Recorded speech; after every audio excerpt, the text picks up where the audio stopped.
それではただいま Ladies and gentlemen, we'd now like to start the U.S.-Japan joint press conference. First, we'd like to call upon Minister Kishida, followed by Secretary Kerry, please. Minister Kishi, please. Allow me to begin. I'd like to welcome His Excellency Secretary Kerry to Japan. Secretary Kerry and I had an opportunity to talk at the G8 Foreign Ministerial meeting in London the other day. Today, we exchanged views on a wide range of topics such as U.S.-Japan bilateral relations, the immediate challenge of North Korea, and other regional issues, as well as Syria, Middle East peace process, amongst others. At today's meeting, a lot of time was dedicated to discussion on North Korea. At the same time, we discussed other issues related to Asia-Pacific. Secretary Kerry and I were able to share our views, and we reaffirmed that there is a need for both countries to reinforce a partnership based on the U.S.-Japan alliance. I believe the meeting was very substantive and fit to conclude the Secretary's first visit to Asia. First, Secretary Kerry and I reaffirmed that the U.S.-Japan alliance has a pivotal role to play in bringing about peace and prosperity in this region. On the security front, I welcome the fact that the U.S. is maintaining its strategy of rebalancing towards the Asia-Pacific and its position to retain its defense commitment under the U.S.-Japan alliance. I also communicated Japan's intention to fulfill its responsibility together with the United States to contribute to regional peace and stability. We reaffirmed to implement bilateral cooperation in a wide range of areas. Regarding the U.S. military realignment on the Futenma Air Station relocation and return of land south of Kadena, we confirmed steady progress has been made on both sides and that both countries should continue to cooperate towards reducing the impact on Okinawa. We also confirmed to make firm progress towards transferring the U.S. Marines in Okinawa to Guam. Allow me to talk about U.S.-Japan economic relations. Consultation on Japan's bid to join TPP talks has just ended. If the world's number 1 and number 3 economies, i.e. U.S. and Japan, were to join TPP, TPP will come to hold an even greater strategic importance. Japan's participation in TPP negotiations also contribute to strengthening the U.S.-Japan alliance. Against this backdrop, I have called on Secretary Kerry to cooperate towards promoting the U.S. internal process and process amongst TPP members so as to realize the early participation of Japan. On other U.S.-Japan issues, we agreed it was important to strengthen our bilateral policy dialogue and carry out exchange of lawmakers. I introduced Japan's youth exchange program due to begin next month on a scale of some 5,000 participants. We confirmed that various cooperation is underway between the two countries. The U.S.-Japan Cyber Dialogue will be held on May 9th and 10th here in Tokyo.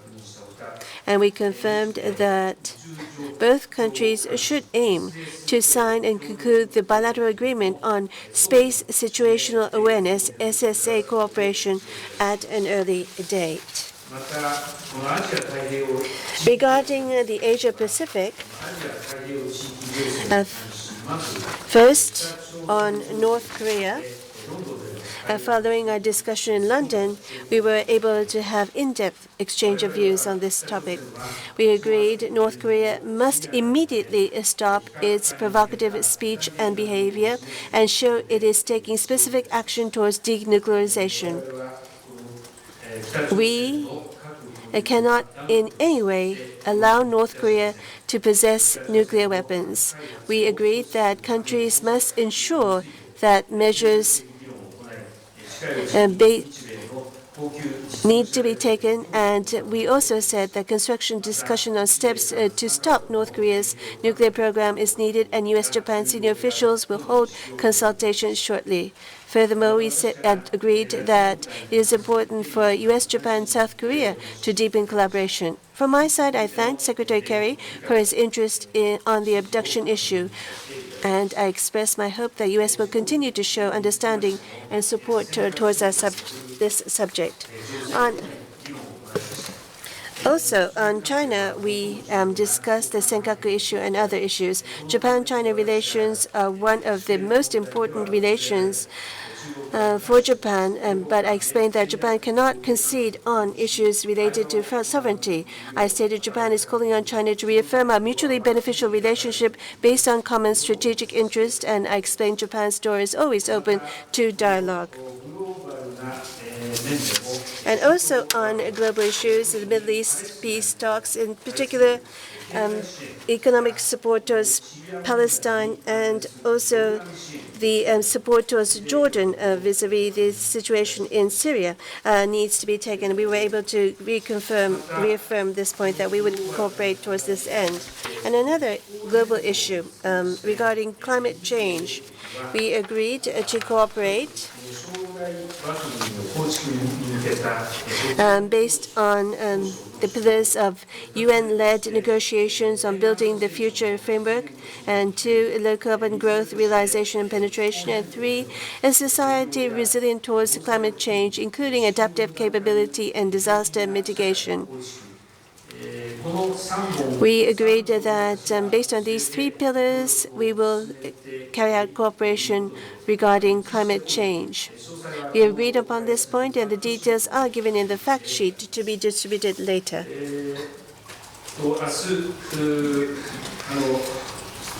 I understand Secretary Kerry will deliver a speech on the U.S. Asian policy here in Tokyo tomorrow.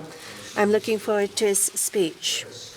This concludes my remarks, and Secretary Kerry, John, please.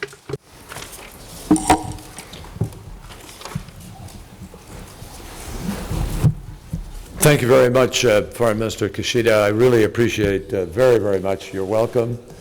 It's great to see you again so soon. We've been spending enough time together that I think we're getting to the point where we can almost finish each other's sentences. I appreciate the depth of the discussions that we've had, most recently in London, where we were able to lay some of the foundation for the discussions here today.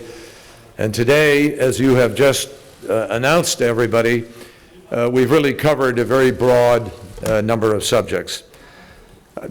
It's fair to say that through the decades of our alliance, the United States and Japan, our countries have really thrived together. And not only have we thrived individually together, but we have been able to be the cornerstone of peace and security within this region. And I think it's fair to say that you are confident, as I am, that we're going to be able to build this relationship to be even stronger in the days and years ahead. I briefed Foreign Minister Kishida on my meetings in Beijing yesterday, and before that in Seoul on Friday. And I told Foreign Minister Kishida that the goal of both China and the Republic of Korea is the denuclearization of North Korea. And that was strongly reaffirmed by my counterparts in Beijing yesterday. We are committed to take action together. We, Japan, the United States, and the other countries that I have met with in the last 2 days are committed to make that goal of denuclearization a reality. I also confirmed to the Foreign Minister that the U.S.-Japan alliance has really never been stronger than it is today, and that the U.S. is fully committed to the defense of Japan. We agreed to have further dialogue at a high level over the course of these next days with respect to the steps that we can all take together in order to try to guarantee a peaceful resolution, which is our first priority. The biggest priority is a peaceful resolution to the issues of North Korea. The foreign minister and I also discussed, as he said, the base alignment issue, which has been a difficult issue, but one that both sides have worked effectively and I think in good faith. The foreign minister and I are confident that we can and will keep making good progress on Okinawa, including moving towards the construction of the Futenma replacement facility. And I want to thank Prime Minister Abe and I want to thank the foreign minister for their diligent efforts to try to follow through on this. And I think both sides need to fulfill their parts of the bargain, and we will. In our discussion, I reiterated the principles that govern our consideration of the long-standing policy on the Senkaku Islands. The United States, as everybody knows, does not take a position on the ultimate sovereignty of the islands. But we do recognize that they are under the administration of Japan. And we obviously want all the parties to deal with territorial issues through peaceful means. Any actions that could raise tensions or lead to miscalculations all affect the peace and the stability and the prosperity of an entire region. And so we oppose any unilateral or coercive action that would somehow aim at changing the status quo. In terms of global challenges, I want to say that I thank the foreign minister and I thank Japan for really the amazing role that it is playing on a global basis. Japan is engaged in the rest of the world, and it is engaged in a positive and a constructive way, and we're grateful for their partnership on a number of issues, like a major contribution to the shared mission in Afghanistan, Japan's humanitarian assistance in Syria, and its steadfast commitment to preventing a nuclear-armed Iran. We also discussed the urgency of moving forward with the Middle East peace process. And I am particularly grateful to the foreign minister and to Japan for their desire to work closely on this issue. We discussed the economic initiative that I announced when I was in Israel and that we talked about recently in London. And Japan has agreed to consider the way in which it might be able to play a role in that economic partnership to try to make a difference in the quality of life and the conditions on the ground in the West Bank. The foreign minister told me that he intends to be deeply involved in the international framework surrounding this process, and the United States certainly appreciates and welcomes Japan's participation and partnership. Japan, as we all know, is also a vital partner with respect to addressing the question of climate change. The foreign minister and I agreed to raise the initiative above the level that it is today, much as we did yesterday in Beijing because of the urgency of this issue, and we have agreed to engage in a new bilateral dialogue based on 3 pillars, focusing on post-2020 climate agreements, enhancing the low emissions development, and helping to build climate resilient societies. And we are issuing a joint statement today to lay out exactly what we believe we can do in partnership with respect to this issue. I want to say that the Prime Minister has also shown very strong leadership in taking steps to join the Regional Trans-Pacific Partnership, the TPP as it's been referred to in the Foreign Minister's comments. Last week, the United States and Japan reached a critical bilateral agreement after more than a year of work, and we are now pleased to express our support to Japan for the TPP. Clearly, having Japan in the TPP would be an enormous economic benefit for all of us. As I think the minister mentioned in his comments, Japan and the other countries in the TPP, together with the United States, would represent 40% of GDP. That is a critical mass when it comes to economic standards, and we believe it will help raise standards across the globe with respect to international business. I'm also very aware about the question of the Child Abduction Convention. And I want to thank the government for submitting that to the Diet. We're very hopeful that that will be able to be passed, but we're also sensitive to the fact that there are ongoing cases that will not be grandfathered into the new Hague legislation.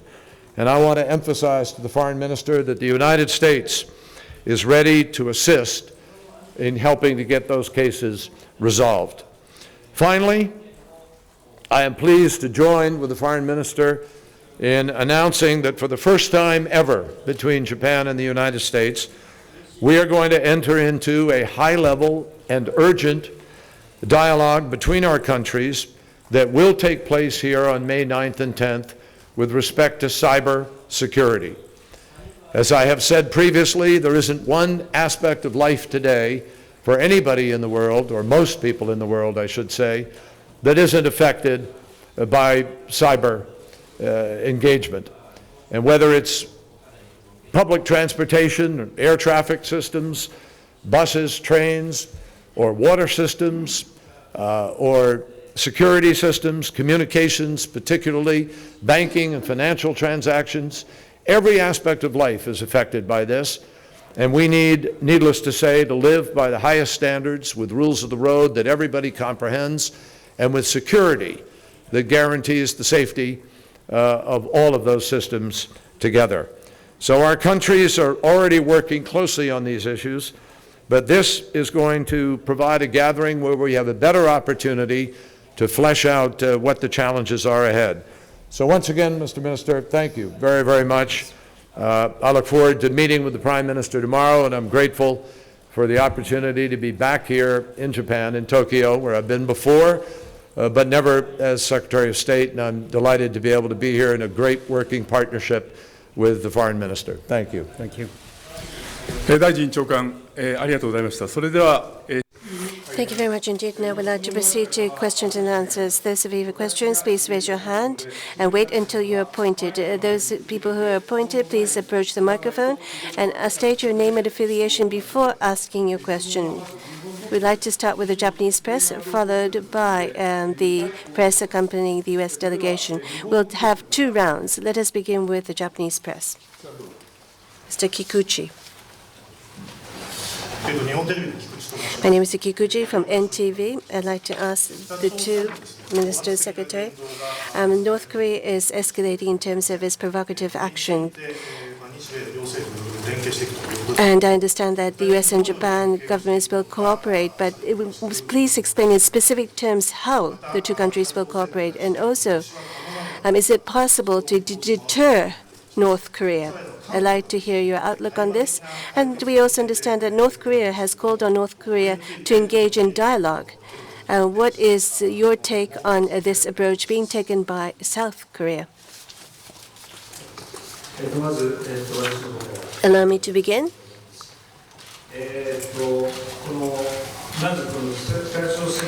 First, in regards to the provocative behavior, repeated behavior on the part of North Korea and the escalation of such behavior.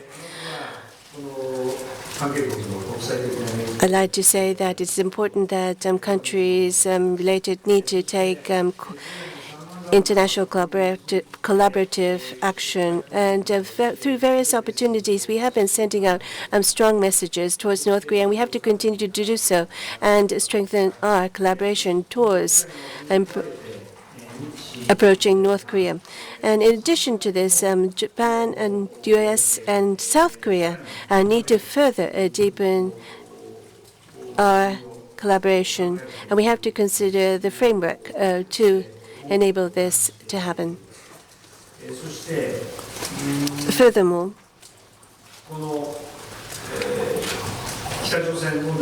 in regards to this issue of North Korea,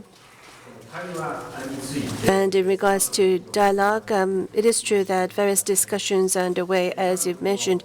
Well, President Park Geun-hye of South Korea and also the Minister for Reunification is making reference to holding dialogues with North Korea. I'm aware of this fact.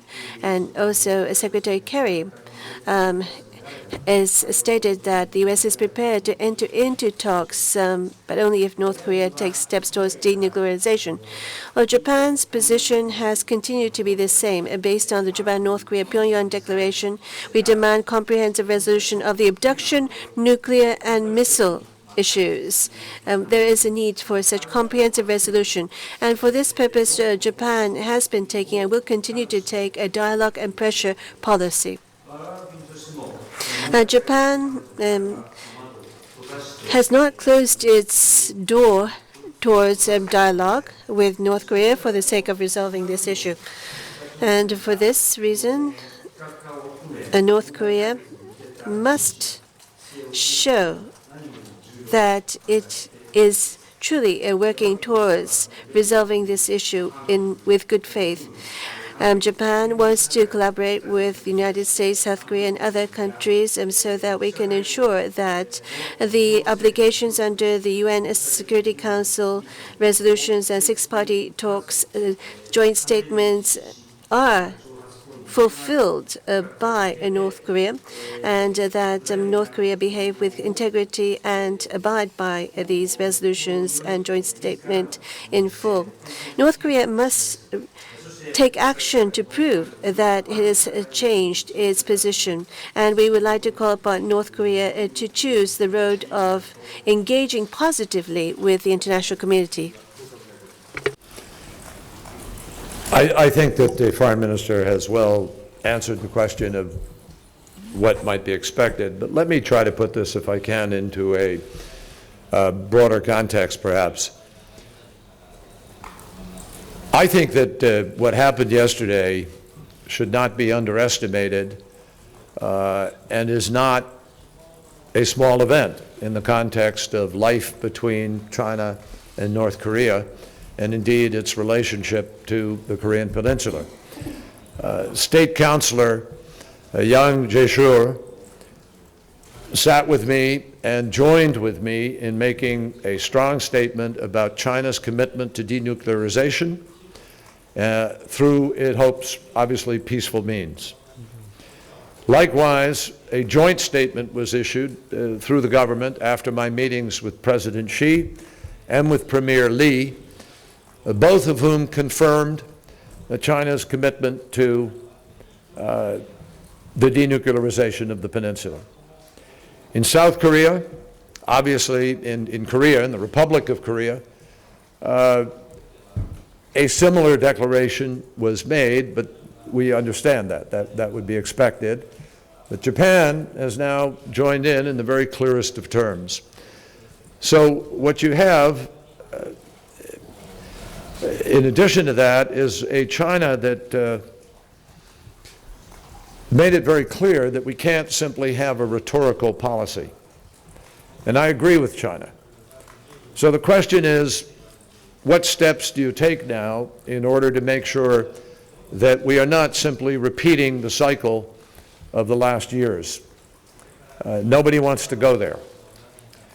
So I believe that China, by making clear its policy, will join with others in an effort to try to make that policy real and implemented. And I think if we don't, then all of our non-proliferation efforts on a global basis begin to suffer. If we don't give meaning to that policy, it will have certainly less meaning to Iran or less meaning anywhere else. And I think everybody understands that. So as a consequence, I think we have to be careful and thoughtful and frankly not lay out publicly all the options, but work privately and quietly at the highest levels of government in order to try to take steps to bring about a peaceful resolution. And I want to emphasize to everybody that that is the outcome that we want.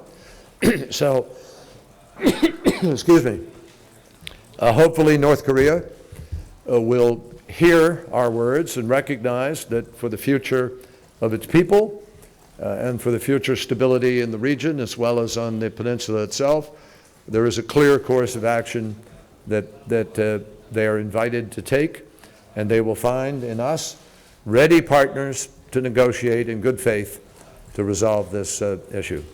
with respect to the President of the Republic of Korea and her offer, I think it should be welcomed. I think she has shown great courage in her willingness to try to move in a different direction, providing she has a willing partner to move in that direction with. Obviously, right now, that can't happen. But I think it's important that she has made clear that the policy of her government will be to build a trust politic approach to this issue in the future, and I think everybody should welcome that. ありがとうございました。それでは米側同行記者の方からお願いいたします。 Next, the U.S. side. ブレナーさんどうぞ。 Mr. Brenner. Margaret Brennan of CBS News. Minister Kishida, April 15th is the birthday of the great leader, the founder of North Korea. It's often an occasion for a military display of force. Pyongyang has said Japan will be the first target if they were to go to war. So if we do see any kind of missile test, can you explain to us what Japan's response will be? And Secretary Kerry, we're in a region that's heavily militarized. There are a number of territorial disputes, and now this crisis on the peninsula. What have you done in the past few days that you think has de-escalated tensions here? 大臣から。まず Well, first, April 15th, this day that you pointed out. There are a lot of information, and Japan needs to be fully prepared for any contingencies. In Japan,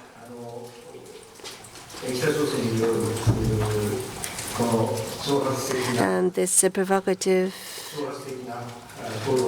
behavior by North Korea, once a contingency were to occur because of this behavior, here in Japan, the relevant divisions, people are making all-out preparation for such contingencies. And at the same time, in order to avoid such a situation, we need to strengthen our international collaboration. And therefore, U.S., Japan, and other relevant countries need to further strengthen our relationship, and Japan is working towards this end. Now, the repeated behavior on the part of North Korea, we must not be influenced merely by this action, but instead we have to get North Korea to understand that such behavior will not benefit them in any way whatsoever. And the international community needs to work together to send out such a strong message. Japan needs to be fully prepared for such contingencies, and at the same time, we need to make and continue to make diplomatic efforts. ケリー長官お願いいたします。 Secretary Kerry, please. Well, I agree with Fumio. I think that I think it's really unfortunate that there has been so much focus and attention, both within the media and elsewhere, on the subject of war, when what we really ought to be talking about is the possibilities of peace. And I think there are those possibilities, notwithstanding the rhetoric and the provocations. The North has to understand, and I believe must by now, that its threats and its provocations are only going to isolate it further and impoverish its people even further. And they have to understand also something that we have consistently made clear. President Obama has made it clear. I think I've tried to underscore the President's policy as much as possible, and it is very simple, that the United States will do what is necessary to defend our allies, Japan, the Republic of Korea, and the region, against these provocations. But our choice is to negotiate. Our choice is to move to the table and find a way for the region to have peace. And we would hope that whatever considerations or fears the North has of the United States or of others in the region, that they would come to the table in a responsible way and negotiate that. We are confident that we can address the concerns with respect to their security and find ways, together with China and the Republic of Korea and Japan and Russia and the members of the six-party talks, we can find a way to resolve these differences at a negotiating table. I hope they will hear that, and I hope they will respond to that. And any other choice by them will simply further isolate them in the world and make it clear to the rest of the world where the problem really lies here. That's our hope. With respect to the part of the question about, what have I done or what has happened here to reduce the tension, I have to let others answer that question. You can ask, the other interlocutors that we've talked to. But I do know that with every person I have talked, I have tried to emphasize the interest of the United States in resolving all of these differences differently. That we want to avoid unilateral actions and coercive actions that take very old and contentious historical differences and somehow make them an issue of currency that threatens the peace of the region. I am convinced that even those difficult historical issues can be resolved in a peaceful way over a period of time. So I have urged people to step back. I have urged people at every step not to engage in provocative actions, whether it's around rocks or islands or land or in the Sea of Japan or in the East China Sea, everywhere. And hopefully, and I do believe this, I believe the responses I heard from every leader I talked to is that people want to avoid the provocations. They recognize the volatility. They recognize the possibility for mistake. And I hope that the behavior over these next weeks and months will reinforce those statements. それでは日本のプレスの方、松尾さんどうぞ。Japan Press, please, Matsuo-san. Matsuo from Mainichi Shimbun newspaper. To both of you. Well, you've been talking about North Korea and the fact that China has the strongest influence over North Korea. And what action will you be asking China to take? Secretary Kerry said that such talks should take place quietly, but because there's great concern here in Japan, to the extent that you can disclose, what have you discussing with China? And also on the Japanese side, there is the issue of Senkaku, and it's difficult for Japan to hold dialogues with China. But how is Japan going to approach China? Minister, please. Allow me to first respond. As you say, this issue of North Korea, China's role will continue to be very significant. I do understand that that is China's position. China has had a long-standing relationship with North Korea, and also looking at the current situation, we understand that China's role is very significant. Now, U.S., Japan, and South Korea, and these countries need to have strong collaboration, as I mentioned. But at the same time, we need to have China play its role.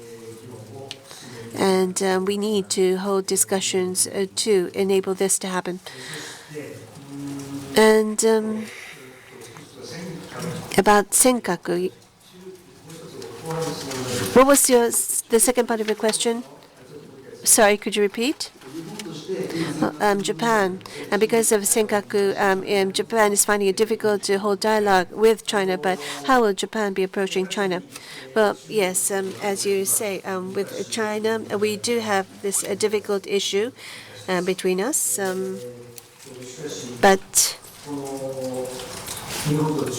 Japan and China, our relationship for Japan is one of the most important bilateral relations, and the fact that there is a stable relationship between these major two economies in the region will lead to the stability and prosperity of the region. So I think that both countries hold a major responsibility, and therefore we need to promote, from a broad perspective, the mutually beneficial relationship based on common strategic interests. And therefore, Japan's door for dialogue is always open. That is our basic position.